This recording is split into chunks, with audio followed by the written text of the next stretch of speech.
Don't open the door. I've never really told this story, at least not completely, but it's something that I still think about from time to time. It kind of haunts me. I used to work as a manager of a fast food place in a rather seedy part of a medium-sized city. I had worked at the nicer location until they decided to transfer me, and there were rumors that the location I ended up getting sent to was going to be shut down, which did end up happening a few years after I finally left. Anyway, the point is that the place wasn't being well taken care of. The dining room was dated and old. The owners were certainly not updating or maintaining the place well at all. They were just barely maintaining the very basic safety requirements, and sometimes they weren't even doing that. For instance, I often worked the closing shift, which for this location at the time was 4 p.m. to midnight. Between 7 p.m. and 11 p.m., it was me running the drive-thru and front counter by myself, and one employee running the kitchen. At 11 p.m., that other employee would go home, and I was left by myself to tidy up and do the deposit between 11 p.m. and 12 a.m. This isn't really safe, and I'm not sure it was even entirely legal at the time. This was over a decade ago, so who knows.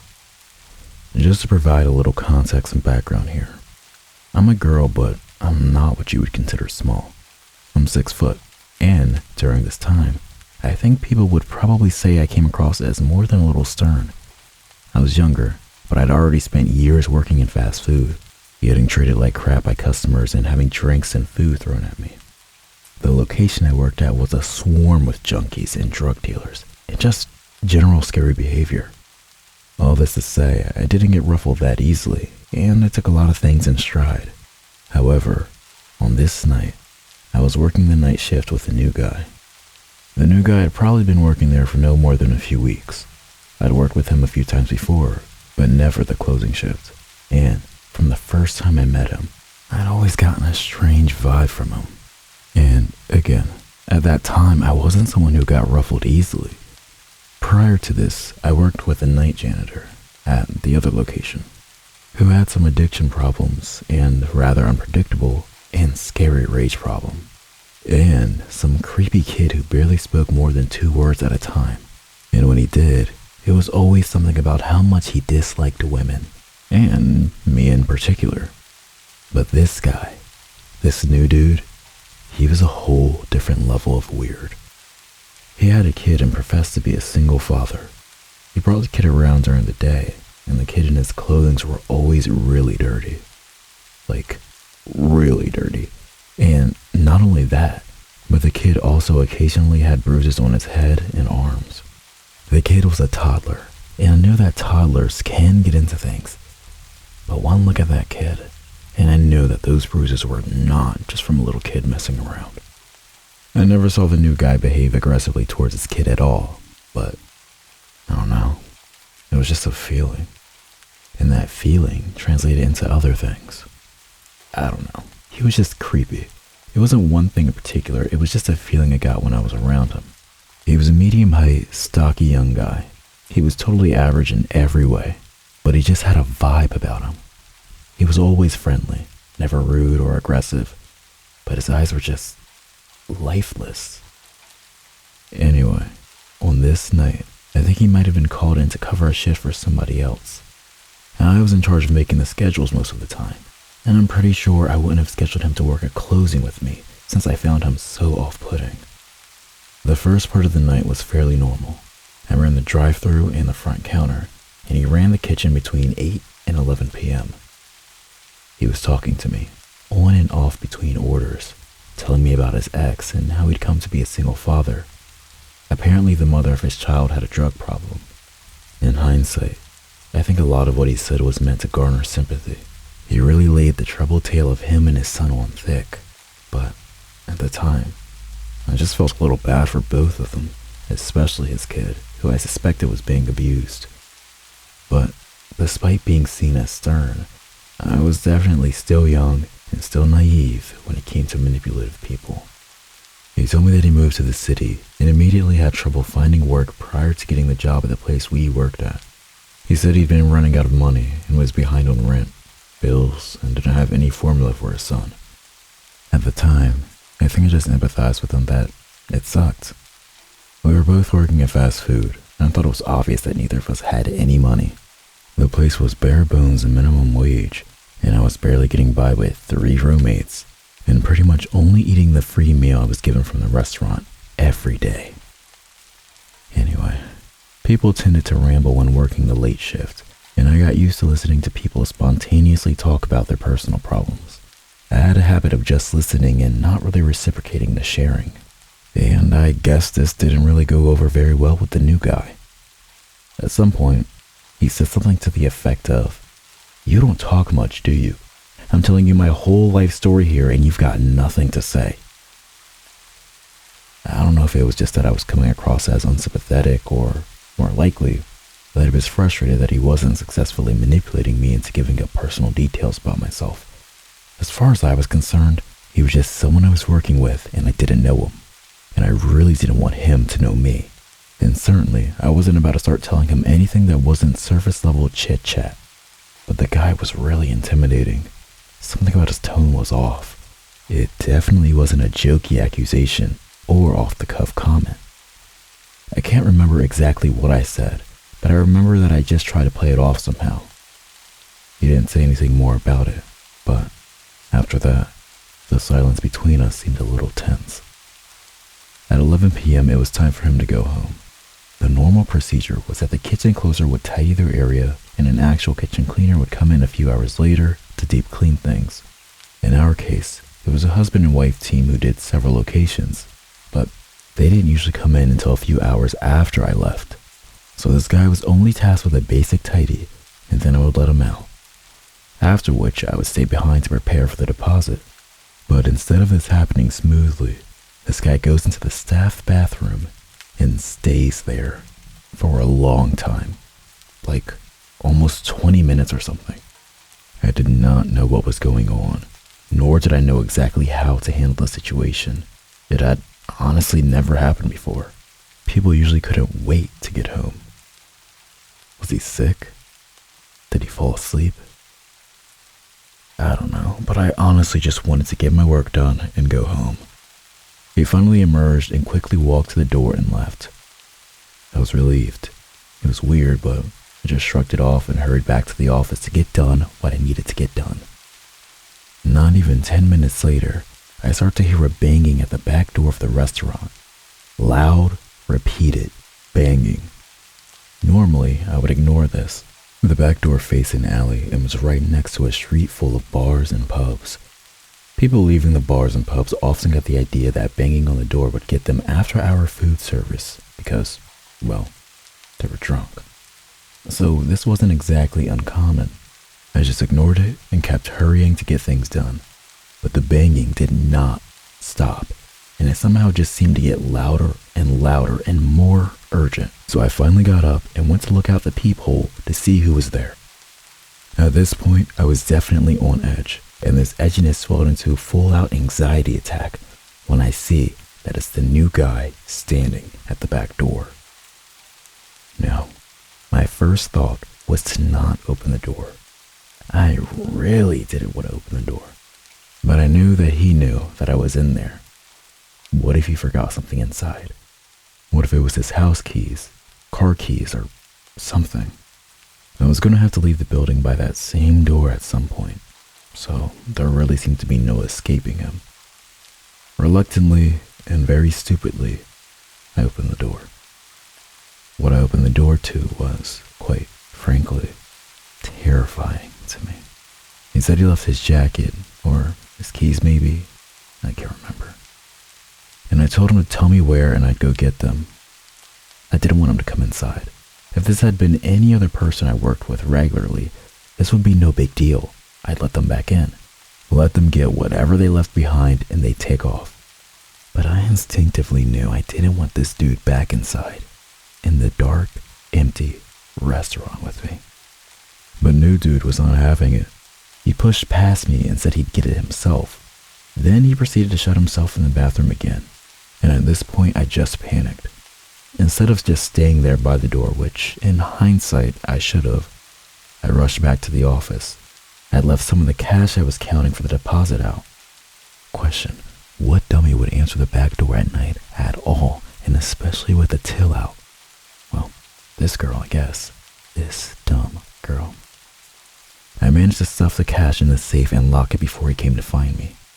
The office was dark, and the air conditioner was on full blast, but this dude was sweating a lot. I was taller than him, and I'm not a small girl, but somehow, I just knew that this guy was about to hurt me. As I watched his eyes dart around the office, I grabbed my jacket hanging on the hook next to me. I hadn't finished my deposit, but I was getting out of there. I didn't care how much shit I might get into in the morning for not having all my work done. I smiled and told him that I was just leaving and that he could walk me out. I was really just trying to not show my panic. Whatever he had planned, I wanted to give him an out for him to rethink it. So I smiled, grabbed my purse, and started to move towards the door. New guy who was standing in the doorway didn't budge though. He started talking about his son, about the money trouble he'd been having, and capped the whole story off with a request for a loan. From the tone of his voice, it was clear this was not a loan. He was demanding money from me. He said he would pay me back as soon as he got paid, and that I'd be really helping him out. I didn't know what to do. He had me trapped. I wasn't leaving the office or the building unless he allowed it. So, I gave him money from my wallet. $50, I think. When I gave it to him, he said, "Thanks, you're really helping me and my son out. I won't forget it." But when he said it, he had no expression. No smile, no speech effect at all. He didn't seem grateful or even relieved. Just dead eyes, arms limp at his sides. It was terrifying. To this day, I don't remember how I got him to the door. All I remember was shutting the door behind him, making sure the door was securely locked, and rushing into the office to burst into tears. I didn't finish my work, but I stayed in there until I could force myself to leave out of the same door. I was sure he was going to jump me when I left. The thought never occurred to me to call the cops. I don't know why. I guess I just felt like nothing serious had happened yet. He asked me for money, and I willingly gave it to him, despite the fact that I felt I had no choice and had been scared shitless. I only saw him one more time after that, but neither of us ever mentioned that night or the money. Pretty quickly after that, he stopped showing up to his shifts, and I never saw him again. I don't believe in throwing words like psychopath around, but I can say that there was definitely something about this guy that was just wrong. I'd smile, he'd smile. I'd frown, he'd frown. It was almost like talking to someone pantomiming emotions. But even talking about this story now, or even thinking about it, makes me feel just as uncomfortable as I did the day it happened. I like to believe that the reason this new guy stopped showing up was because he got arrested for child abuse, and his kid was placed with a family who loved the shit out of him. Maybe that didn't happen, but that's what I like to believe. A hooded man tried to lure my mother out of the house in the middle of the night.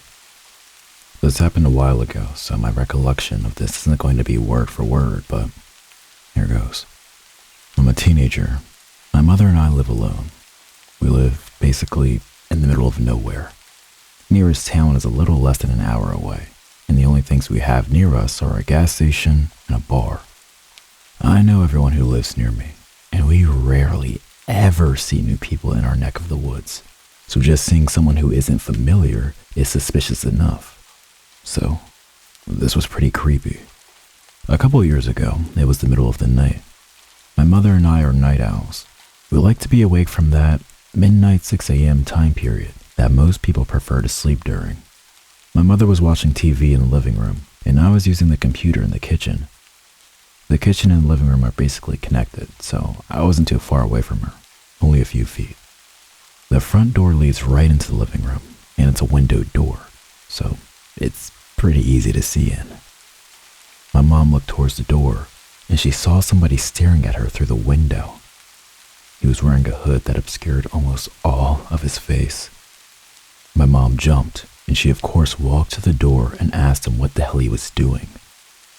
According to my mother, He looked pretty young, but she could barely see his face, so who knows how old he was. The man said something along the lines of, could you help me with my car, please?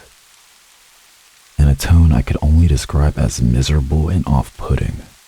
Even though it was dark out, there should have been enough light for her to see a car. There was no car. The man was also holding his hands in his pockets pretty tight.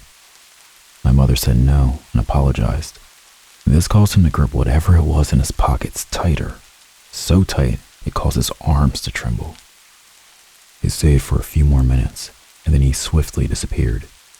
Throughout the night, maybe 1 or 2 hours later, we thought we had heard slight weeping, but we didn't see anyone at any of our doors or windows. I may be making assumptions here, but I can only assume it was a weapon he was holding in his pockets. This was a creepy as fuck experience, and it's safe to say he was going to lure my mother out of the house to do something sinister to her. A year ago, there was a very small metal plate jammed between the front door strike plate and the piece that goes inside of it. I'm not sure what it's called. We have zero idea where this metal plate came from, but it stopped our doors from locking, so I'm assuming it was put there so somebody could get in later. It was deliberately placed there by somebody. We're not sure why. It made me think of that guy at the door. But these things are probably not related. Man keeps trying to come into my house. I, a 20-year-old woman, recently moved into a new apartment with my boyfriend, who works away for long periods of time. An older man in his 50s started to become friendly with me, knowing I was new to the complex. I made the mistake of telling him I live with my partner, but he's away for work for a while. Almost every day after that, he came knocking on my door and waiting if I didn't answer. He would leave after 5 minutes of knocking with no answer. One time I was out in the common grass area, playing with my little brother that was 2 that would occasionally come over. I saw him coming my way and quickly picked my brother up. The man started making conversation, asking about my brother, and literally tried to grab him out of my arms. I held onto my brother tight and pulled away as he started to cry. I made an excuse that I have to go feed him and walked away. That was the last time I went near that man with my brother. I'm extremely bad with confrontation, as you can tell. A few days later, I heard a knock on my door and opened it without thinking. He walked straight past me into my apartment without even saying a single word, just smiling. I asked him if he was doing okay, and he said, "I'm good, just want to see what your place looked like from the inside," and started walking into every room. He checked all my windows and commented, "So all your windows have bars on them except the bathroom?" I nervously laughed and said, "Yeah, I guess they do." I didn't know what to do, so I walked out into the front garden, hoping he would follow me out of the apartment to try to talk to me. I just wanted him out but was afraid to anger him. I can tell he didn't seem like he was right in the head. Once he came out the front, I closed my door and said, "I have to go to the shop now. Sorry, it's gonna close soon," and walked off. That night, while hanging my laundry out, another neighbor introduced herself. She's in her 30s. I told her what happened and asked if she knew the man. Apparently, he had been doing the exact same things to her. She actually told her partner that this creepy neighbor was doing the same things to a young girl, being me, and that was her partner's last straw. He ended up going and talking to the older man. After that, the older man only tried one more time that I know of to knock on my door, which I hid in my kitchen for 10 minutes until he left. I haven't heard anything since and haven't seen him around, but I wake up at night panicking, thinking that he's planning on doing something to me. My friendly neighbor. This may not be as terrifying as some of the other stories, but it freaked the hell out of me, especially since it was a random shift in personality.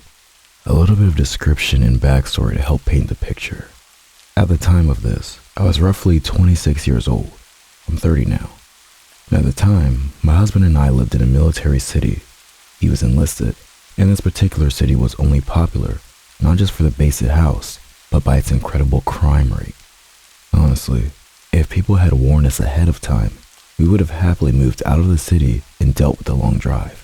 But I digress. At the time, we lived in a duplex in a really bad neighborhood. The way the unit was set up was, if you stood in the street or a parking lot style driveway and looked at the house, our unit was to the left, our neighbors to the right, and exposed to the street since our building was on the corner. The entire property was surrounded by a chain link fence, a 6-foot privacy fence that ran along the back of the property to block our view of the parking lot that led to the apartments behind us. As I said, we lived in a horrible neighborhood, where unfortunately addicts and prostitution was rampant. But I didn't ever feel overly unsafe. At the time, I had a 200-pound English Mastiff, a sweetheart, but intimidating from a distance, and my size always gave me a hint of security. I'm 5'9", and definitely not a beanpole. We also had a few sweet neighbors which helped buffer the horrible. One such neighbor was a man that walked the neighborhood regularly. He walked everywhere, and our house was about center in his path to the store, so we'd see him at least once a day or so. Dwayne was a nice enough man, my height, roughly my build, and always smiling, but not that creeper kind of smile, a normal, jovial smile. He never set off alarm bells, which makes this more disturbing. We'd been living in our house for about a year, and all the while gotten to know some of our neighbors better. Up until this point, Dwayne would always wave hello and offer some small talk. He'd speak to my husband more than myself because I just don't do well in southern heat, and he tended to be long-winded, so I'd wave, say hello, and then go inside. Everything was fine until my husband was deployed. We'd been married at that point for 6 years, and this was his 5th deployment during the time, so I was used to being left alone. It didn't bother me in the least, especially since it would be a 9-week deployment. Seriously, we were so pissed about that. What a pointless time frame. And I'd already learned the layout of the new city fairly well. One day, I was coming home from the grocery store about 2 weeks after my husband had left. I'm a firm believer in one trip with the bags, so I loaded up my arms completely and headed for the house. As I said before, our yard was completely encased in a fence, so just after I managed to shut the gate, I heard someone calling up at me. Turning, I saw Dwayne bearing his normal, happy, wide smile and heading for me. I shifted my bags and gave him my attention. I was raised to be polite to people, and since I knew him vaguely, I had no problem saying hello. Besides seeing my arms full of groceries, some of which was milk, eggs, and other cold things, he surely wouldn't keep me too long. I was wrong. He starts droning on about nothing in particular, during which I could only smile and nod. I waited patiently for a break in the conversation so I could head inside, but he barely took a second to breathe, let alone let me speak. For a little while, the conversation had been pretty mundane until he started talking about his lady friend. Without warning, he started to tell me explicit details about his relationship with whoever this woman was. He went on to tell me about how much he likes what he can do to her, his techniques, and, to my horror, how good he is at going down. I knew I must have looked as horrified as I felt because he just started chuckling and went on as though nothing was wrong. He even went so far as to ask if my husband was as good. At this point, not only were the grocery bags digging into my hands and arm, but I was thoroughly creeped the fuck out. I told him I had to go put my groceries away and let out the dogs. I thought that was the end of the conversation, but evidently not, nor was it any less unsettling. "Oh, your man's gone now, huh?" It took my brain a second to realize what he'd said. I never told him my husband was gone. I didn't tell anyone who wasn't a close friend, so naturally, my guard rose. "Yeah," he went on.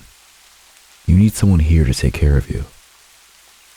"I'm fine," was all I could really think to say. For some reason, I didn't even bother saying he was wrong. I guess on some level, I thought my husband must have told him. "Well, how about I come by later and make you dinner tonight? I'm one hell of a cook." I knew my brows came together and my eyes were wide because I could feel it. "How about 6? I can come back around 6, make you some dinner, and then we can watch some TV. You really shouldn't be alone."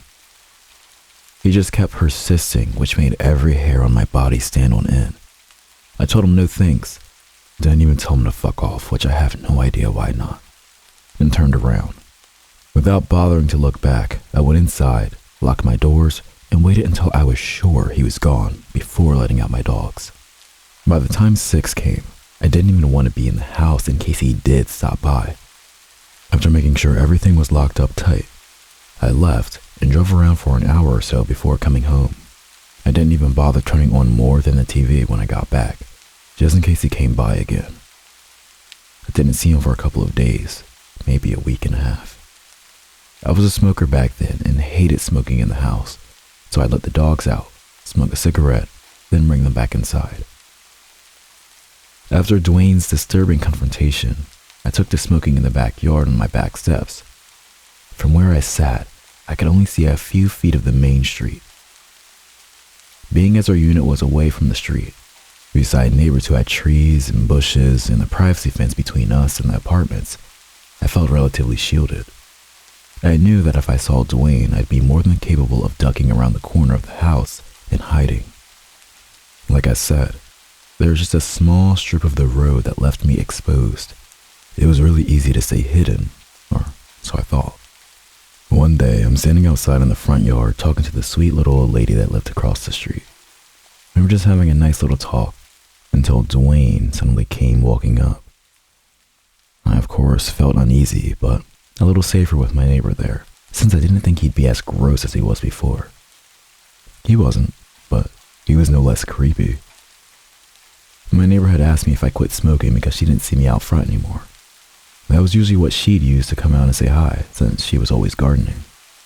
I didn't immediately answer because Dwayne was there, but it didn't matter. He spoke up first and told my neighbor, "Nah, she smokes in the backyard now." My blood got a chill. Not once, not one single fucking time had I seen him walk by while I was back there. I never saw him walk by while I was back there, nor did I catch a glimpse of him when I stepped out my front door and walked around back. Never. I politely excused myself and went inside, creeped out as hell. The only way I could think he might have known I was in the back was if he somehow had been watching me through the bushes and trees in my neighbor's yard or through the privacy fence that led to the apartments. Each thought was as disturbing as the last.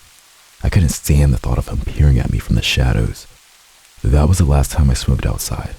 I didn't go outside unless I had errands to run until my husband came home a few weeks later. I told him everything, and he admitted that it was creepy as hell, and just told me to keep our mastiff close.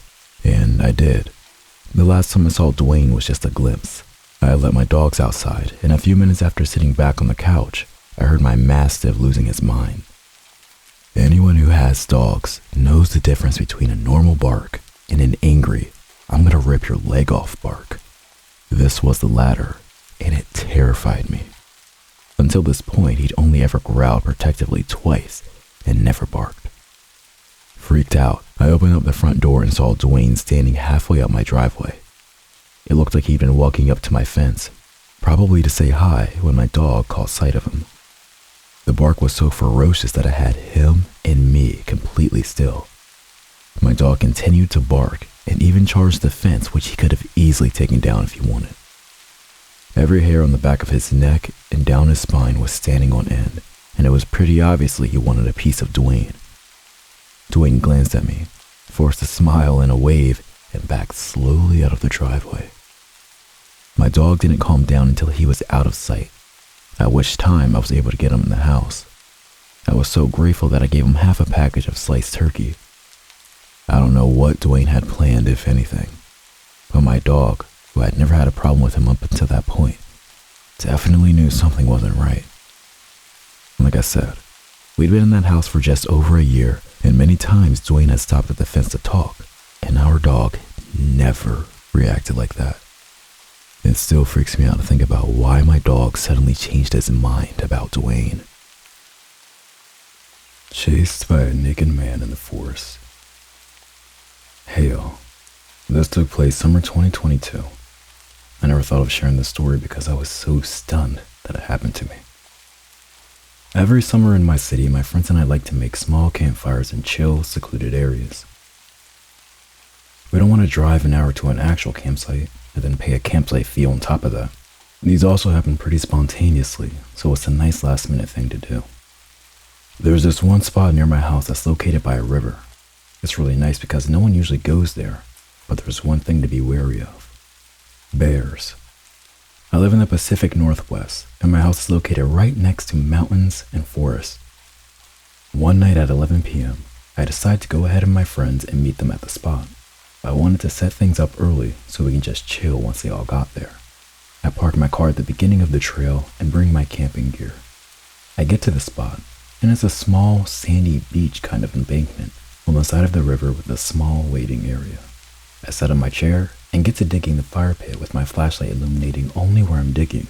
While digging, I suddenly hear a loud splash. A splash so loud that it can only come from something large, like a rock that you'd have to hold with 2 hands. I'm confused because I swear I'm not shoveling sand into the water. I shine my flashlight at the river, and I don't see anything. I kind of just brush it off, thinking I'm just hearing things. But as I keep shoveling a bit more, I hear another loud splash. I start to think something is falling from above because logically, something has to be falling into the river. I point the flashlight where the trees are, above the river, and I don't see anything big enough to make that splash. So as I keep digging, with my heart rate kinda going at this point, I hear a rustling by the bridge. I quickly grab my light and shine it towards the noise. I call out, "Hello?" No response. In my head, if it were a bear, I should be getting out of there immediately. But there was no bear, or signs of anything for that matter. I tell myself I'm just hearing things now, and all the horror movies have gotten to my head. But I hear the noise again, and it clearly sounds like leaves being rustled. So I shine my flashlight over to the area again, and as I focus my eyes towards the illuminated area, I see the naked back of a man hunched over. I was kind of frozen from anxiety, because honestly, of all the things I was to see, I didn't think I'd see the naked back of a man. From the quick analysis my brain could muster up, he looked to be in mid-40s, shaved, not bald, and medium-ish build, like a mix between chubby and built. As I had my flashlight aimed at his back, he started to stand up, and the first thing I noticed was that he wasn't wearing any pants either. My next reflex was to start packing up all my crap and getting the hell out of there, because now I'm piecing in my head that he must have been throwing things into the water to scare or shoo me away. So after using my deduction skills, I proceeded to speed walk out of there with all of my stuff. I'm carrying all of my things with me and briskly walking up the paved path out of the forest. I can feel my heart pounding in my chest, and I'm constantly looking back to make sure I'm not being followed. I'm in Crocs, mind you, so I'm hoping that if I have to book it out of there, I wouldn't regret not being in sports mode from the get-go. I make it to the halfway point, and a sense of relief starts setting in, knowing I made it safely out of this very scary situation. But as I check behind me for the final time, I see something. Slowly creeping over the ramp is the naked man crawling on all fours as if he were a wild animal locked onto prey. His head was positioned towards me, looking at me as he made his way to the middle of the paved walkway. He slowly gets up from his stance and starts standing on his feet and positions his body to face me. After setting himself into his new position, the man starts running towards me. I run. I run as hard as I can down the path. My flashlight jumped out of my pocket and was left behind. I looked back for a split second, and the man was still chasing, still completely naked. He could have my flashlight for all I care. I needed to make it out of the situation alive. I finally make it out of the forest and run to my car, which isn't parked far from the path.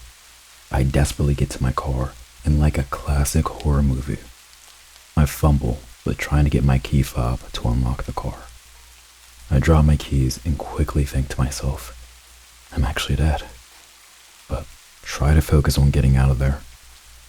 I managed to get them, unlock my doors, and throw my things into the back seat before getting into my car. This felt like an eternity. Time moves so slowly and so quickly, all at the same time. As I try to guide my key into the ignition, I'm fixated on the end of the path that I was just at a few seconds ago, waiting to see if the naked man was still coming. I feel my key go into the ignition, and I switch my sights onto the road in front of me, and I zoom out of the area as fast as possible. As I drive away, and I'm a good 30 seconds from the location of the horror that just took place, I get a call on my phone. It was my friends calling me, asking if I made it to the spot yet, and all I say to them is, "Guys, do I have a crazy story to tell you?" They pull up to my house because, again, it was actually decently close to the campfire area, and I tell them the whole story the way I told it just now. They swear that it was none of them trying to prank me or anything like that, and I also knew none of them would try to full sprint at me with their mechanism out. But as we're just talking in front of my house, there's a college student who looks like he's walking home that's going toward the direction of where I encountered the naked man. I yell out to him, "Yo, be careful. There's a naked guy that was chasing me by the bridge that crosses over the river." He responds saying, "Oh damn, really? I gotta go over that bridge to go home." And all I tell him is, "Good luck, man." The next day, I reported it to the police by phone, where they sent over an officer so I could tell them in person and show them where in the area I saw those things. When we went to see where I initially saw the man's back hunched over, they said they didn't see any trace of anyone being there previously, but the officer said they would make note of it anyway in case it happens again. One theory I've heard my friends say is that it's a future version of me pulling a prank on past version of me because if time travel is real, I would totally screw with my younger self like that. More seriously, some friends say it's a skinwalker. Others say, more realistically, it's either someone who is homeless, mentally ill, or drunk or high off something. A stranger knocked on my door for 20 minutes. I'm a 22-year-old woman, and last night, my husband woke me up at around 11:50 to tell me that someone has been knocking on our door and ringing our apartment doorbell for about 10 minutes on and off. He woke me so I could possibly identify the person. Once I looked out our upstairs apartment window, I saw the man walking to his car in the parking lot.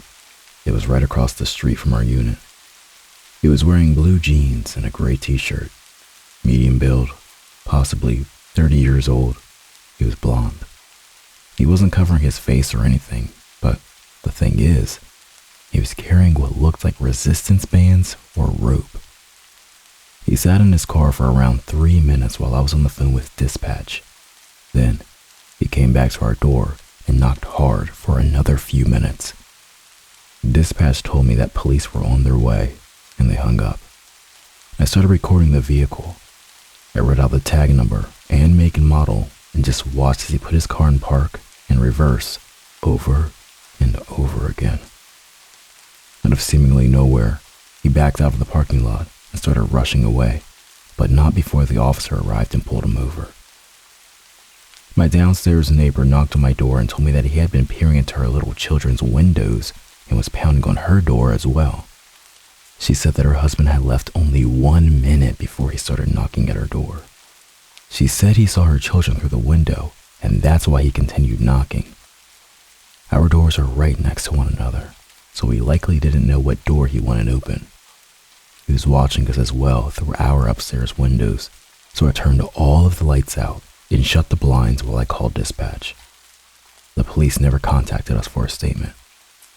I've reached out about an update, and I'm waiting to see if any action was taken. We're keeping our eyes peeled to see if he's been following us. I'm replacing my porch light bulbs with motion detectors and putting bars in our windows and door tracks. My neighbor and our families are panicked, to say the least. He was outside for about 30 minutes. Update.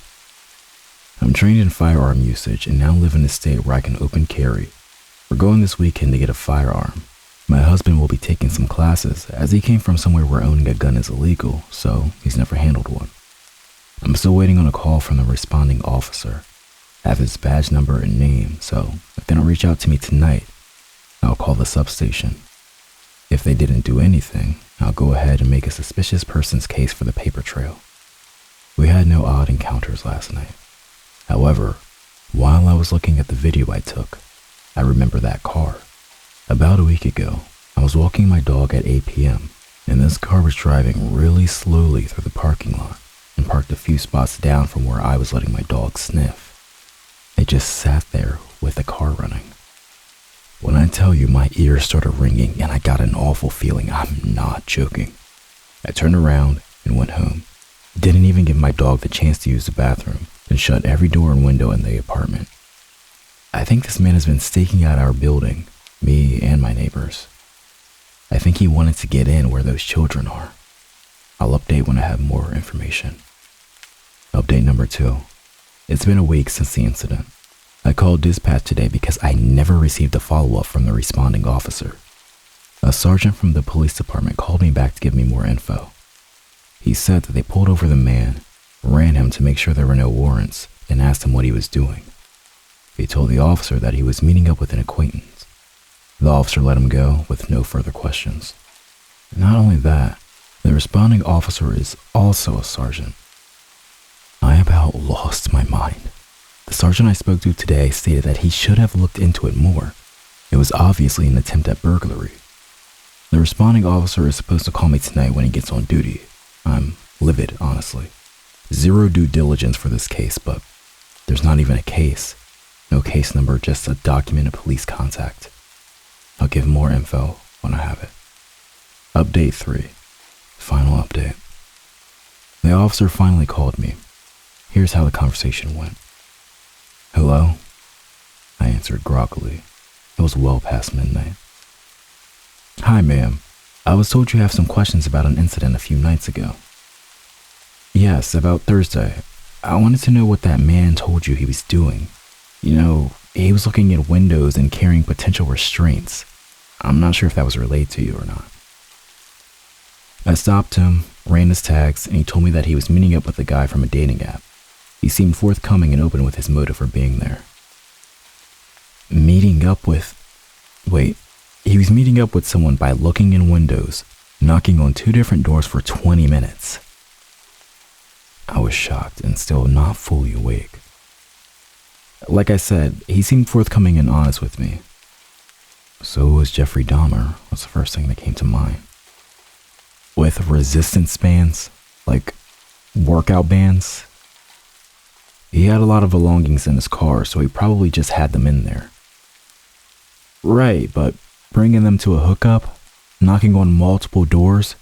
He saw the little girls through the window. He waited until my neighbor's husband left until knocking. That's on tape, officer. I checked in with the apartment management after the incident. Well, I'm familiar with this individual and I've been doing drive-thrus of your complex to make sure he doesn't come back. I haven't seen anything. If you don't have any more questions, I'll let you go, ma'am. Doesn't make sense to me, but thanks. Goodbye. And I hung up. I don't have much to say. I just feel so icky about that conversation. Nothing new has come of the situation.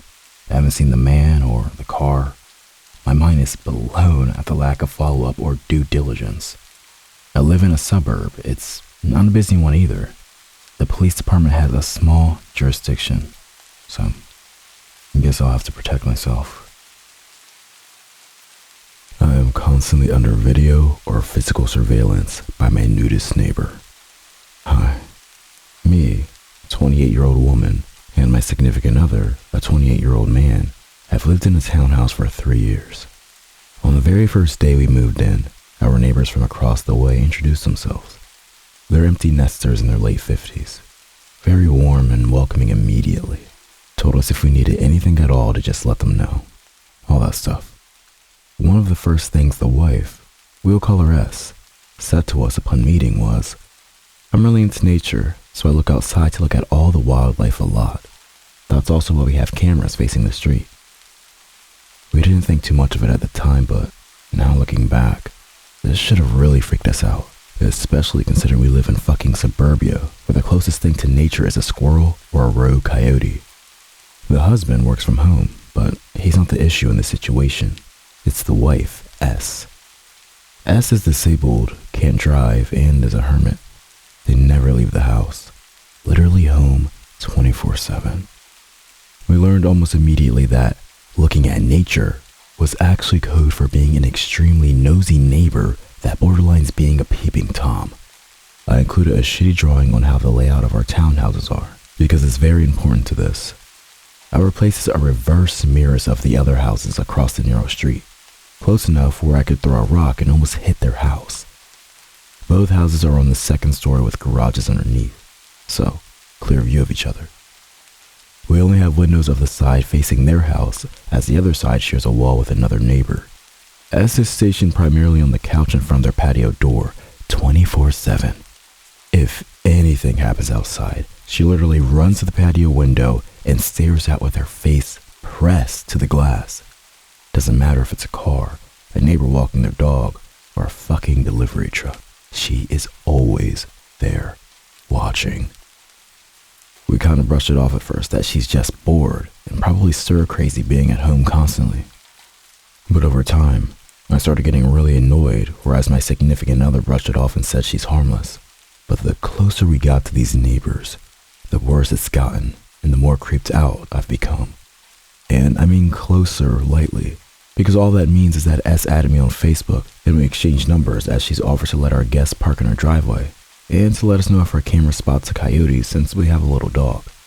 Like most boomers, she comments and likes every single thing I post on Facebook, almost immediately. Okay, not a huge deal, whatever. But I'll post a vacation pic and she'll comment, "Makes sense why you're not home." Or a picture of us outside and she'll say, "Oh, that's why you were out there." Just like weird shit.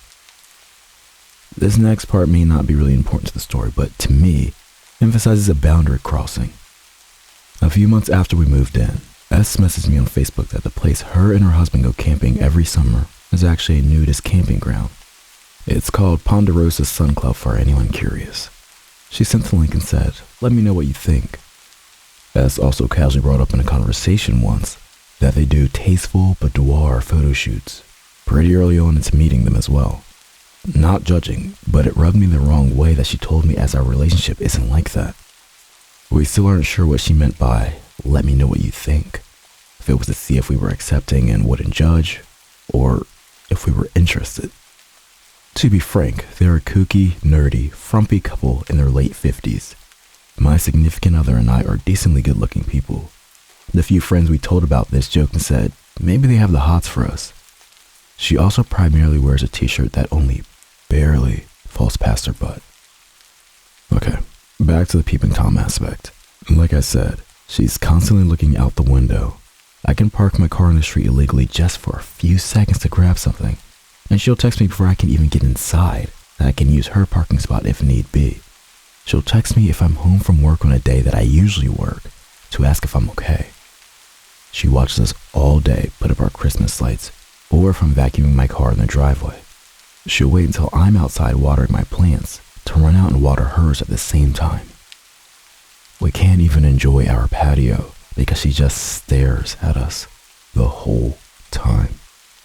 The biggest thing that really sucks is that I'm a houseplant hobbyist, and I was so excited to move here as the windows are all south-facing, which is wonderful for my plants. But if I keep the blinds open, it gives her a full view of our place. We put up a sticker privacy glass on our bedroom windows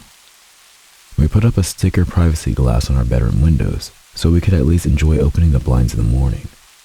Her one camera literally sits on a windowsill, just facing our house. Last winter, I found that she had a hidden nature camera by where we always walk our dog on public property, and I got so mad that I flicked it off and buried it in the snow. Then I noticed a few days later, the windowsill camera was changed to turn down towards the street, but now it's back on our house. For fuck's sake. When I looked at our houses on Google Street View, you can literally see her standing in the window, staring at the Google car. Like, she's just always there. I've been getting more and more furious about this and feel like a spectacle in my own goddamn house.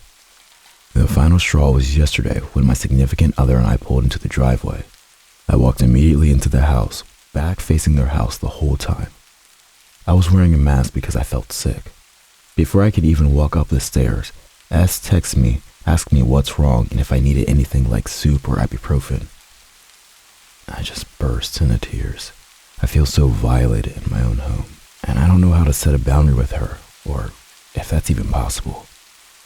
My significant other and I even hypothesized that maybe Ez telling us about her nature watching in the first few sentences of us meeting was because something happened in the past with one of the previous tenants getting pissed at her being so nosy.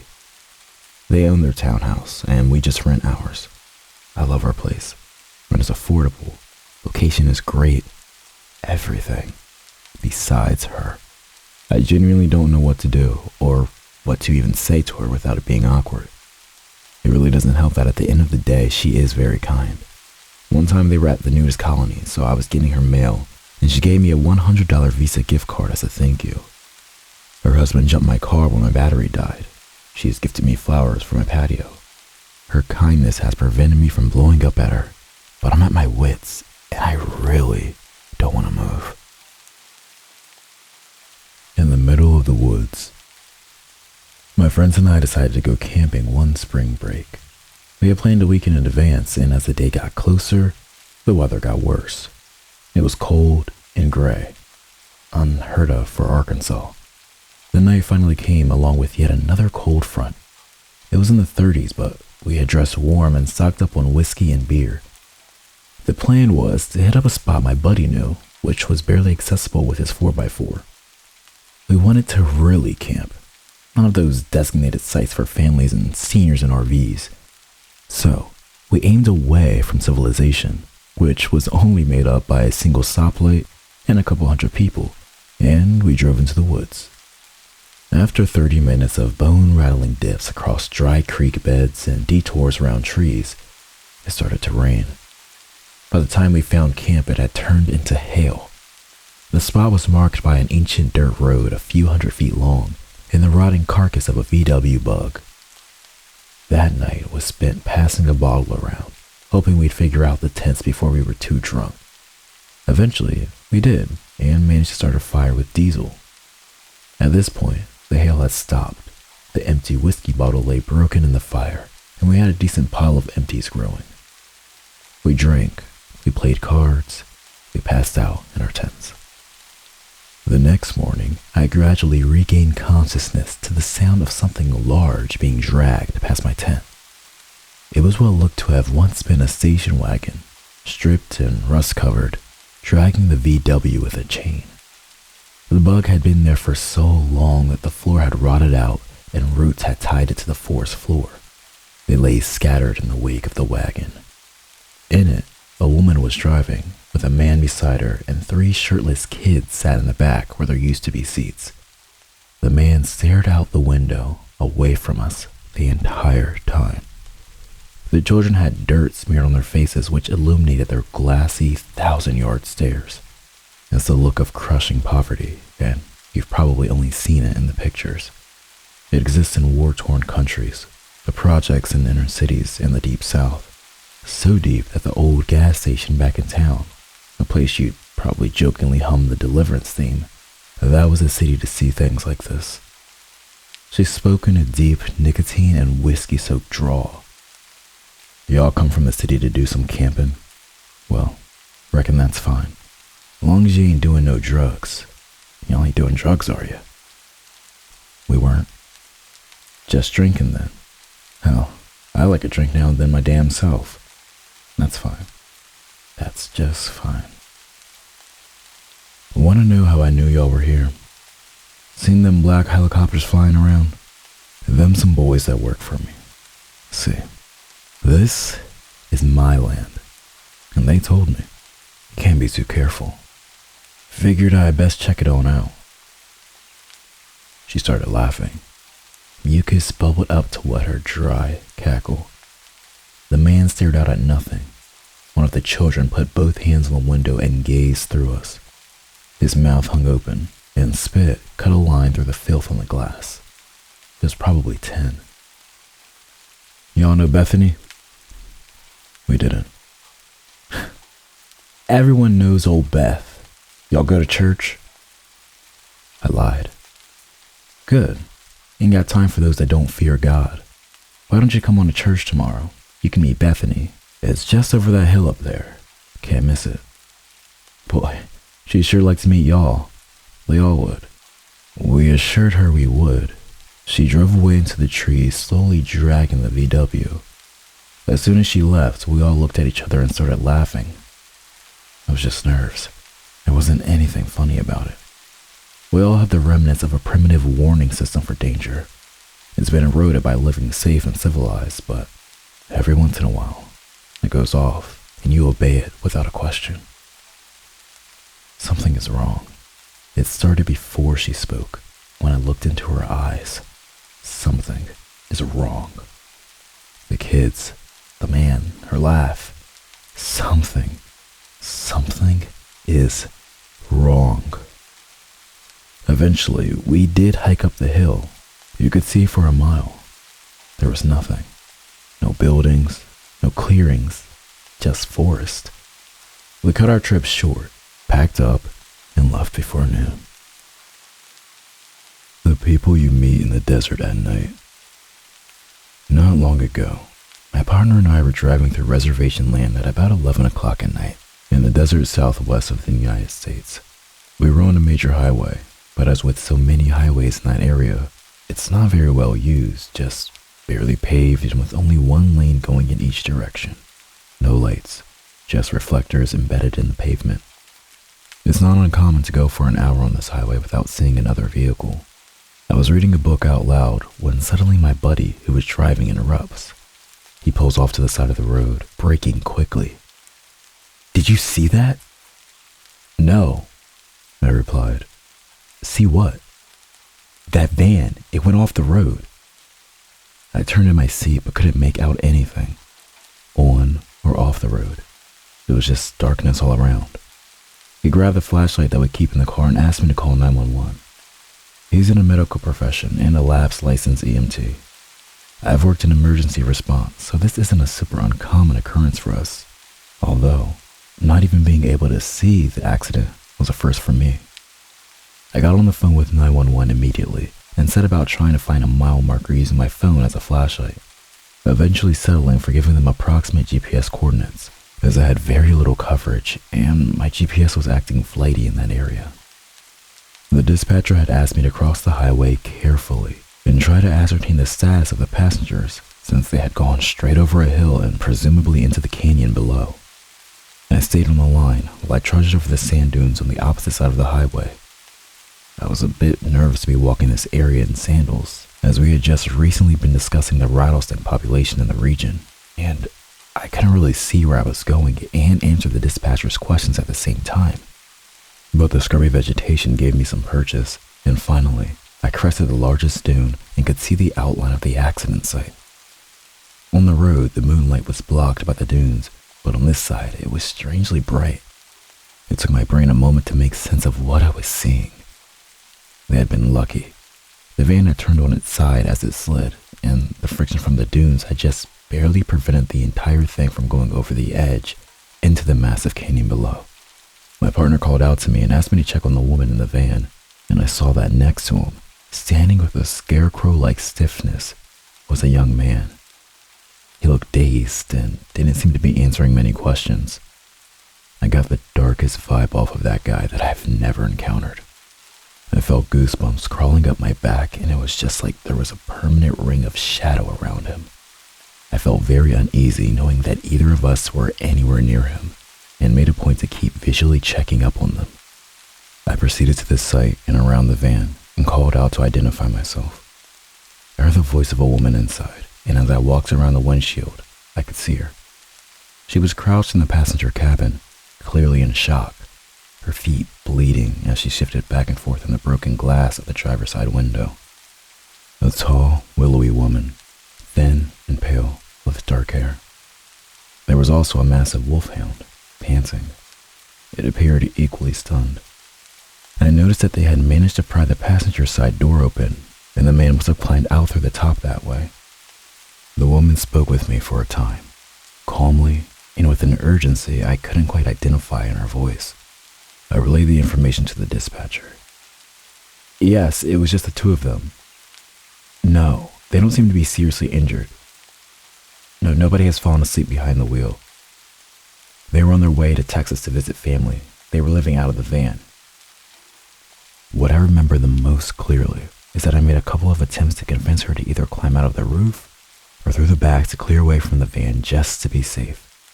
But she politely refused each time. She said that she didn't want to leave the dog. There was something just wrong about her demeanor. People react differently to stress, and she seemed alert and competent. So I put it to the back of my mind, but I kept being struck by a strangeness in her handling of the situation. The dispatch and I agreed that the paramedics could probably easily break the windshield to free them, and there was no sign of fuel, so it was fine for her to stay in there until they arrived. Once I double-checked that she was secure and wasn't going to go anywhere, I handed off the phone to my partner while I went out to wave to the paramedics, who had accidentally passed the site and were backing towards us from further up the highway, looking for our flashlights. They pulled off a ways from the site, and I began to brief them when we all heard dispatch come over the radio. Please be advised that the male passenger is AMS and considered dangerous. AMS stands for altered mental status, suggesting that someone isn't in the normal frame of mind for any variety of reasons. We all stopped in our tracks. The paramedics exchanged a glance, and one went back to the ambulance for additional equipment. I was eager to get back to my partner to make sure he hadn't communicated that to dispatch out of concern for his safety, but when we arrived on the site, they were still talking quietly. I went to my car to find shoes for the woman. The passengers were placed in different ambulances, and the police arrived to take interviews all around. Just as we were about to leave, an officer taking our statements turned to us and said, "It's real messed up. I guess she was driving and he wanted to kill them both, so he grabbed the wheel and overpowered her. It's lucky either of them are alive." After a couple of hours, when we were back to driving, my partner proceeded to fill in the details. When he first got to the scene, the woman was yelling that he had tried to kill her and not to leave her alone with him. She also said that if he got out, he needed to be restrained as he was a danger to himself and others. The man was very eager to be out of the vehicle. Bewildered, my partner had nonetheless helped the guy pry the door open, and once he was out, the guy had just clammed up and wouldn't do much more than nod or shake his head in response to questions. He kept thinking that the guy might take off and get lost in the desert, but in the end, he had waited. He said the guy had seemed agitated, so he was doing his best to keep him engaged and distracted until help could arrive. It was chilling to realize that what we had thought was an accident was actually a murder-suicide attempt. I really wanted to accompany the woman to the hospital, but for unrelated reasons, we couldn't remain. We went back that way during the day on our return trip a week later. We pulled over at the site and climbed over the dunes to see whether they had managed to tow the van over all that sand. And sure enough, it was gone. What was unnerving was the realization, upon seeing the landscape during the day, that if he had chosen any other spot to grab the wheel, for miles in both directions, they would have been flipped over a cliff almost immediately. In the dark, there was no way for him to tell, but he had chosen the only spot where they realistically could have survived the accident. My partner then told me that they had gone off the road where they were nearly opposite our little sedan on the highway. If the guy had opted for a head-on collision instead of driving off the cliff, we would have been toast. It was a sobering thought. I think of the woman I met that night often, and of her wolfhound, being gingerly escorted into the back of a police car. I really hope that they're in a much better place now. And as for the guy who tried to kill them all, I certainly hope that he gets the help he needs. The Bag Lady. I have always had an innate fear of the night. Not so much the dark, but the night itself. As a child, my imagination was overcome with stories of creatures that come alive at night and the safety offered by a house and light. I never had anything to base this fear on until a night when I decided to go with a buddy of mine to a baseball game and got stuck at a light at 2 a.m. after dropping him off at home. Of course, that night the game went into extra innings, and so I didn't get a chance to drop my friend off back home until well after 1 a.m. Everything was fine on my way home until I hit a light right before the street that led to my house. It was a T-junction, and I was turning left. The light is one of those that you think is broken until it finally turns green the moment you decide to run it. Of course, I pulled up right as the light turned red. I would have just run the light, seeing as no one was there and it was closing in on 2 a.m. on a school night. But earlier that week, I heard the phrase, "Character is what you do when no one is looking." And for whatever reason, that was the night I decided to prove to myself that I was a man of character. Big mistake. I pulled to a stop at the light, feeling good about myself, bordering on self-righteous, when I happened to look out my window to my left and noticed a lady sitting there all alone on a bus bench. We made brief eye contact, and I quickly looked away. It was too late. I could see movement out of my peripheral vision and knew she was coming my way. I looked out the window and noticed she was carrying a bag. I quickly checked that my doors were locked and all my windows were up.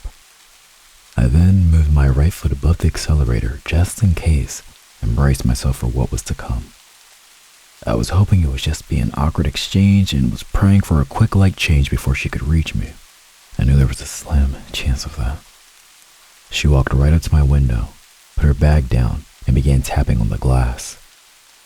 I nervously looked up at her and she motioned for me to put the window down. I had automatic windows, so I was worried about pushing too hard on the window button and the thing coming all the way down. So I took a deep breath and lightly flicked it with my finger. The window moved microscopically down, but she didn't seem to notice or care. She then leaned in and began to talk. She said, "My boyfriend beat me up. I have a friend who lives down the street. Can you give me a ride?" I should stop and give a brief physical description of the bag lady. She was small and skinny and of indeterminate age. She was either in her mid-20s and had lived a hard 20 years on the street, or she was a 60-something-year-old who had lived a moderately hard life on the street. All that to say, just by looking at her, there was no way to verify her story. She looked beat up by life, not just by a boyfriend. But there was something about her delivery. It was robotic and seemed practiced. It was like she was disconnected from the moment. That made my skin crawl, and after a brief debate on whether I should do it, I told her that I had to get home and couldn't give her a ride. After my first refusal, she leaned in closer and said the same thing again. "My boyfriend beat me up. I have a friend who lives down the street. Can you give me a ride?" This time I felt more confident when I declined to give her a ride and told her I had a curfew and had to get home. She leaned in a third time and began her statement. "My boyfriend..." At this point, the light changed. I slowly lifted my foot off the brake and started slowly rolling forward and began muttering an apology. She didn't move. She just looked at the light, then looked down at me. She leaned in closer and said 5 words that haunted me ever since. "You made the right decision." Then she picked up her bag and walked back towards the bench. Followed on the sketchy side of town. I've read and listened to stories like these for years now. I've had my own moments, but for some reason, tonight, I just needed to share what happened. I'm in school still and work for a family member on certain weekends at a local college selling concessions at the stadium. It's about once or twice a month, and the stadium is off towards the edge of town. It's Friday night. I just got out of school and had to go straight to work. I get to work for 4 hours, it's a half shift tonight, and my boss, which was my aunt, tells me we need to get more spoons for tomorrow's event. We sell ice cream, and these events have like over 5,000 people at them. I say okay, I'll go grab them on my way home. The only store open with heavy-duty spoons is all the way on the other side of town, and I still wanted to go meet up with some of my friends and mess around. So I decided I would take the faster but more sketchy way around the outskirts of town. I live in a state where the weather is everywhere. It snowed last night, but I figured the roads would be fine enough even if they weren't plowed. I take off and make my way to the store. The first 5 minutes go by and nothing's wrong. I haven't seen a single car or any buildings the entire time. But keep in mind, it's approaching 9 p.m. and I'm on the outskirts of town. No one really takes this way unless they really have to. All of a sudden, I see something in the corner of my eye, and it looks like a man. Roughly 5'8", I'd say. Wearing shorts, t-shirts, and a backwards hat. He's in the ditch, walking in snow when it's 10 degrees Fahrenheit out, or -12 Celsius. My first thought is to pull over, but I'm on the phone with my mom at the time, and she warns me not to, as some things have happened before in this town.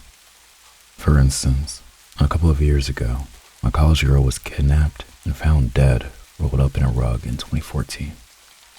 So, I considered stopping, but I told myself not to. I wasn't really worried about anything at the time. I'm a young dude driving a big pickup truck.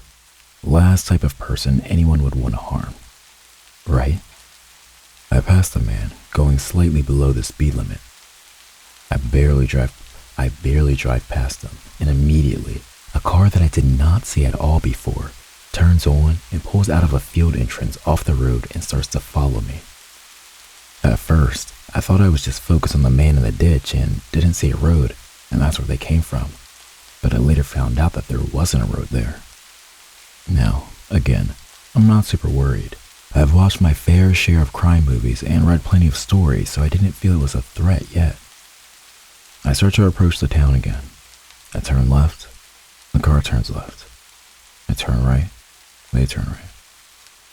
I go around a roundabout and skip my turn and go twice as no one else was there. Car follows.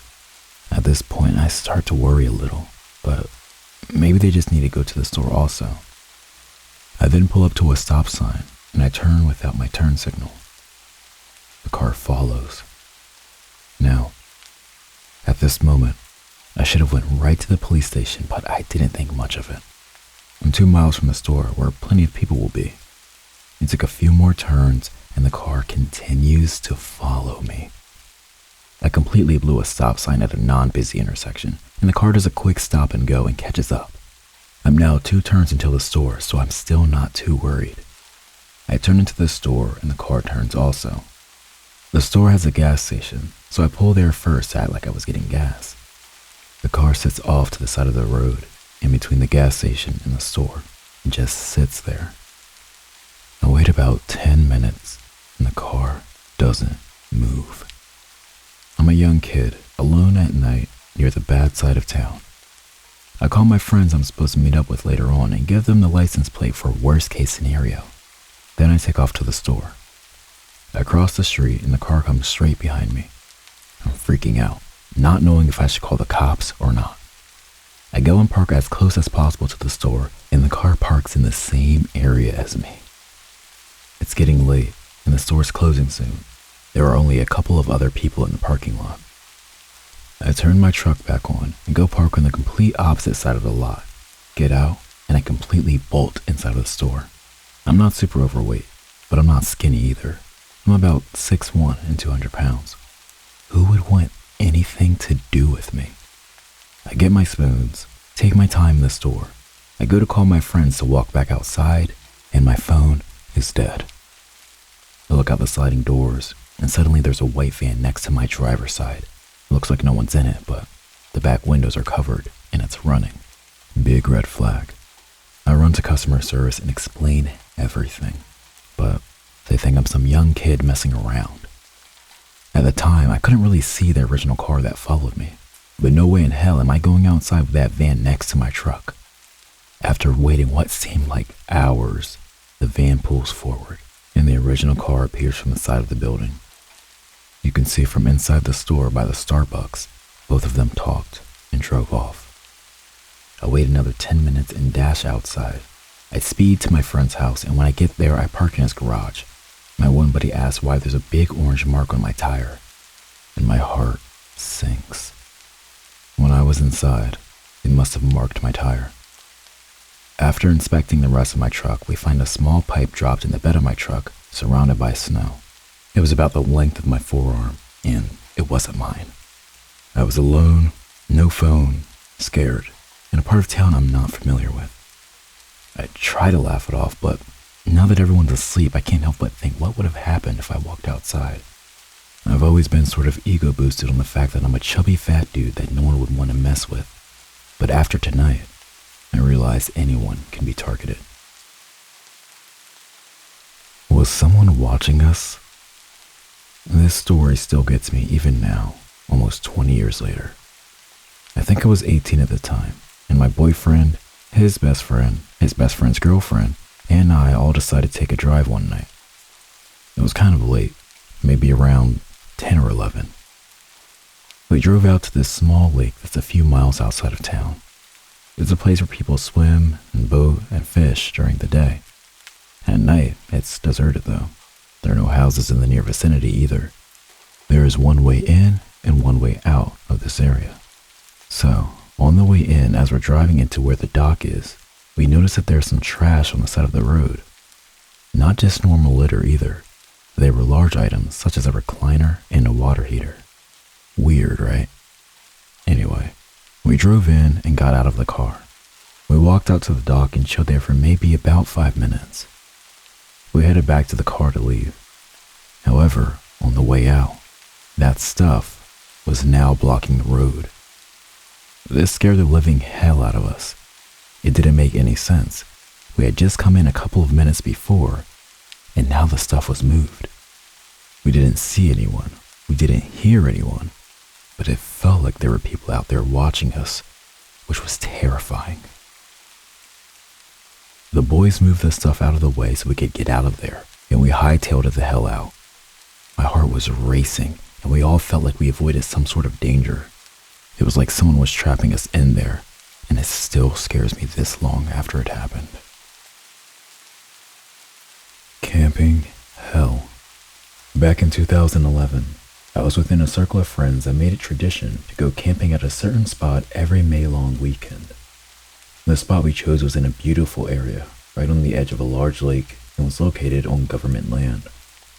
The lake itself had a dam on it, so during May-long, the water levels were always low, if not completely empty, making it possible to walk across it. People were allowed to camp there if they weren't causing trouble or making a mess, and it was generally a good time for everyone. The spots were spaced far enough apart that you had your own privacy, but not far enough that you couldn't meet other people.